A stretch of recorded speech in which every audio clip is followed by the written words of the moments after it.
In this video, I will be presenting our paper, You Spin Me Right Round, Baby Right Round.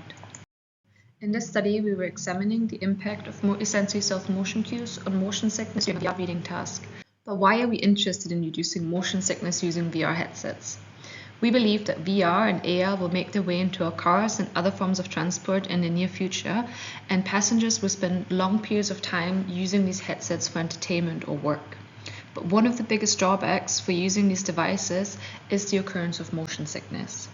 Many people get sick when traveling in cars already, and this discomfort is partially caused by a mismatch between physically perceived self-motion and the visually perceived self-motion of the passenger. So when we're reading books or when we're wearing VR headsets, most visual cues giving us information about our self-motion are occluded, and that results in nausea and people feeling very unwell. So introducing other sensory cues that give such information about self-motion can help reduce these adverse symptoms. In the example here, you can see visual cues behind the screen that give the passenger information about how the car is moving. And in our work, we are now interested whether we can use auditory motion cues in combination with visual motion cues or on their own to reduce motion sickness. Visual cues have been shown to be quite successful in reducing motion sickness, but using them also means that large parts of the visual field have to be taken up by these cues. So you can see that in this example, we have 3 displays, but most of the visual field is taken up by these visual motion cues, giving us information about our self-motion. If auditory cues on their own are, however, successful in reducing motion sickness, that means that the entire virtual display can be used for the game that is being played or the task that is being performed by the user. And it means that we don't have to use any of the visual space to display this motion cue anymore. In our study, we focus on a productivity task. Passengers often spend their time reading while traveling or working while commuting from and to the workplace. And therefore, in our study, participants performed a reading comprehension task. They had to read short articles and then answer four multiple choice questions about the content of the article. While doing this task, they were asked to constantly rate the level of motion sickness using the slider that you can see here that's placed below the reading task. So in the picture here, you can see an example of a reading passage and an example of a question. Here you can see an example of a visual motion or vection cue. Participants were performing the reading task while they were being rotated to the left or right on the chair, and the visual background is giving them the same information about their self-motion as they are perceiving physically. Here's an example of the auditory motion cue. We placed 3 sound sources in a virtual environment that corresponded to places in the environment.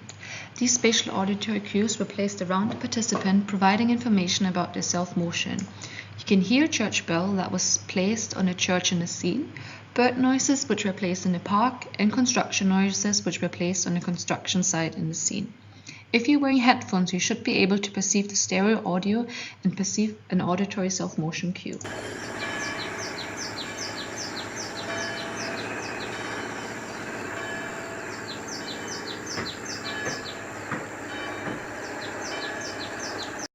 In the following, I will quickly present our 5 conditions. Again, to fully perceive the stereo audio cues, I would recommend wearing headphones. We started our experiment with our baseline condition. In this condition, the chair was not rotating, so participants should not experiencing any motion sickness, as there was no conflict between the visual, auditory, and vestibular motion signals.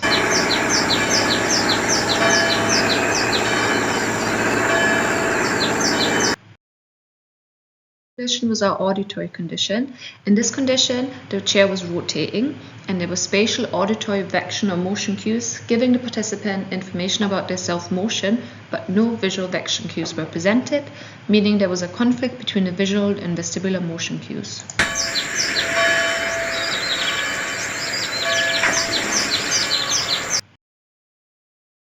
Condition was our visual stimuli condition. Again, the chair was rotating, so there were physical rotations, and we now had visual vection cues giving the participant information about their self-motion, but no auditory vection cues, meaning there was a conflict between the auditory and vestibular motion cues.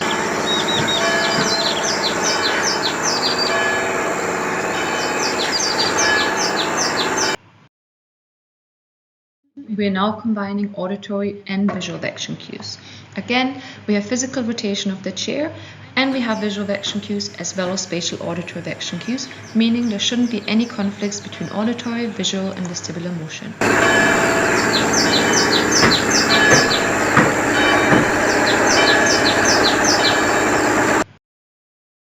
conclusion, there were neither visual nor auditory vection cues. So the chair was rotating, but participants got no information about their self-motion from visual or auditory cues, meaning there was a conflict between auditory, visual, and vestibular motion.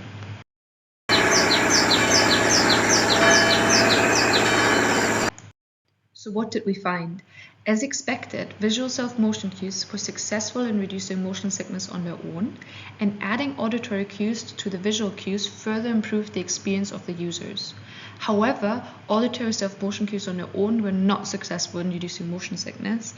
We know that auditory motion cues induce a weaker sensation of self-motion compared to visual motion cues, and they could therefore not have been strong enough to mitigate the motion sickness in this experiment, as it was quite sickness-inducing.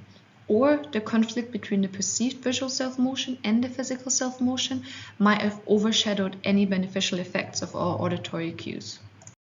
We were interested whether the addition of our visual and auditory motion cues might distract participants from their task. However, we found the opposite. Visual motion cues actually reduced perceived mental demand, and the combination of visual and auditory cues resulted in the lowest frustration scores and was perceived as the least physically demanding, suggesting that visual and auditory vection cues do not distract users from performing productivity tasks in VR. So in conclusion, our findings highlight that combining multiple sensory motion cues can improve the overall experience of users in VR and can reduce motion sickness symptoms, suggesting that including such vection cues can allow passengers to engage in productivity tasks while traveling using VR devices, demonstrating that the addition of these cues does not negatively affect workload or performance on tasks while strongly reducing motion sickness symptoms. If you have any more questions, please have a look at our paper or come find me at Kai